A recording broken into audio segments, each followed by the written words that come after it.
So you probably operate a POD store, but you're thinking about adding in 3D printed products because let's face it, they're just higher margin and you get way better selection that's actually competitive against everybody else. But how do you actually go about doing this? In this video, we're gonna talk about how to implement 3D printing without making your life worse. Now, if you're looking at 3D printing, probably most of the content that you're seeing out there is talking about how you go buy a printer and then you print off some stuff and then you run some printers in the back garage, which is fine if you're into that, but it's kind of a problem when you are trying to grow a business, especially a POD business, because you are used to having somebody else do all the work of packing, printing, and shipping that you don't want to have to do. You want to be able to create the products, market the customers, take care of the customers, but you don't really want to have to run a factory, which is what a print farm turns into. So you've probably been hesitant about it for a while. But there's a way to get around this now. There are services that are able to plug directly into your Etsy store or Amazon FBA store and print off items so that they can be fulfilled immediately. One of the biggest ones is Teleport. Teleport allows you to plug straight into an Etsy store, and then you can just upload a 3D design of whatever the product is that you want to make. You can add in things like wireless chargers, lamps, magnets, whatever you happen to have inside of the box with it. And then whenever you get an order for that item, Teleport will print it off and ship it directly to the customer for you. The whole setup process for Teleport takes about 15 to 30 minutes or so. It's really similar to Printify and that kind of thing, except for the fact that you're now dealing with 3D prints. So there's a little bit more technical knowledge that you might need to have. So it's not a bad idea to get a hold of a 3D printer just so you understand what's going on and watch a few of the videos about how to design prints and parts. But if you're not a designer, you don't have to worry about it. You are able to commercially license all kinds of 3D models. There's like 20 million of them out there. You can look at things, you can look at My Mini Factory, you can look at Thingiverse and find models that can be sold. But you want to find ones that are probably less popular than what other people are looking at in order to make sure you actually have a part that's competitive. But you can then upload those models to Teleport and sell them as much as you want to. This gives you all the advantages of POD in that you're not having to do all the work, but you have a giant factory behind you so that as your sales grow, you don't have to worry about building out your own factory, and gives you the freedom to continue to evolve your business rather than having to worry about packing boxes and running 3D printers. So if you were worried about adding in 3D printing to your store, it's a lot easier than it was. Teleport and these other services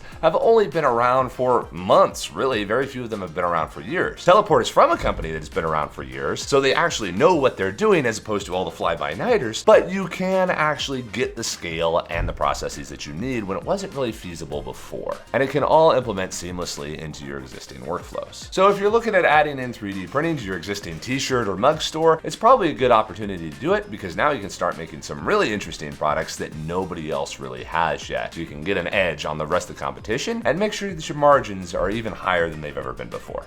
Have a great day, everybody.